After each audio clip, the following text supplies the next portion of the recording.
Hey everybody, how are you today? Welcome to Sunday's weighted object workout. Today's workout consists of 3 5-minute EMOMs. We're going to get a 1-minute rest in between. With our EMOMs today, we're going to build in volume through each of the 5 minutes on all 3 of our movements.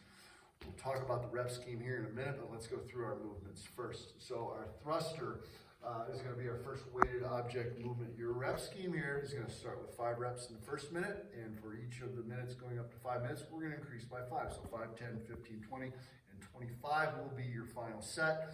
If you make it there, hopefully you will make it there. A lot of this for you guys is going to depend on the weight that you're using in the object. If you're choosing to go heavier on this, there's going to be some challenges there. If you're going a little bit lighter, obviously we got some higher reps. You're going to try and go for speed on these to make sure you get your reps completed within the 60-second window that each one's going to allot for.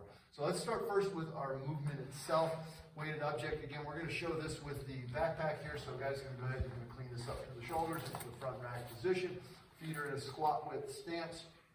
From here, he's going to drop all the way down into the bottom of a full front squat, explosively drive up and lock that object out overhead. Go ahead one more time on that thruster. Perfect, thank you. So he's going to do 5 thrusters in that first minute. That's going to leave some pretty good rest time. The next minute, he's going to do 10. The next minute, he's going to do 15. Again, you're going to continue until you do 25 in that last minute, hopefully. Now, what happens if you don't get there? What happens if you fail? We're going to reset back 1 round. So for most of these, the way these reps are set up and the rep schemes are set up in the minute, most people are not going to have too much of an issue getting through at least the first 3, if not 4 of these. So it's just that last 1 or 2 of each of the EMOMs that's really going to challenge you. Keep in mind, though, that if you really are pushing and going all out to get these reps here at the end, you will have this minute rest to recover before we go to the next minute. So it's designed so that those last couple of minutes, there's really very little, if any, rest, much higher intensity levels, so be prepared for that. So now, let's talk about, however, if you do fail on this. Let's say, for example, you get to your 20, you completed your 5, your 10, your 15, and we've gotten to 20, and maybe you only get 16 or 17 reps there before you've run out of time. We're not going to go to 25 then and go that direction on the ladder. We're going to go back here. We're going to go back to your last successfully completed round, and you're going to finish off with that or continue from that, depending on where you end up.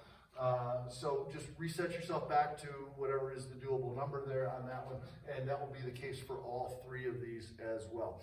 So let's talk about our next movement, slightly different rep scheme. This is going to be a weighted object down up. So a guy's going to have his object placed right in front of him here. He's going to reach down, hands on the pack, shoot his feet straight back, jump his feet forward, and then simply deadlift the object up. Make sure one thing I want you guys to be aware of is as you do this, when you jump those feet back up, okay, make sure that you drop the hips and get set before you lift off the ground. As always, there can be a tendency here for you to shoot the feet back. Show me one here, guy, where you just jump the feet up, don't set your back, get kind of lazy, and just pull it up from a less than ideal position. Okay? We don't want it to look like that. Again, make sure you pick that chest up, set the back, get in a good position, and pick that object up. Good. One more time. Show us the down up. So down, feet back, feet up, stand tall. Perfect. So that will be a rep scheme starting at 8. We're going to increase by 4 every time. So 8, 12, 16, 20, and 24. 45 minutes on the weighted object down up. We'll take a 1-minute rest. And then our last EMOM of 5 minutes here will be V-up. So this will be done without the object. This can be a V-up or a tuck-up, guys. For the V-up, we're going to get into a position where you are flat on your back. Arms are extended up over the head, and you're going to just fold yourself up in half here, trying to get that spine all the way up off of the floor. One tip on this that we go over sometimes in class, if you're struggling to get your torso up off of the floor, generally what that means is that the legs are either coming up too early or too fast ahead of the torso. Once his legs have gotten up here, since it is much easier to pull the legs up, they generally tend to come up much quicker. If I've got him here, notice he can't get his torso up off of the floor. So think about this. Delay the legs a little bit or come a little bit earlier with the torso and then bring the legs up, and that's going to make it much easier to get your back and get your spine completely up off of the floor. If the V-up is a little bit too challenging, let's go ahead and we'll do a tuck up. So we're going to keep the arms down here and we're going to draw the knees in. Again, really same thing in terms of our range of motion. We're getting the entire torso, all the vertebrae up off of the floor, and he's coming up onto his hips. All right. So that's your workout for today, guys, for Sunday. Enjoy this one, have fun, and we will see you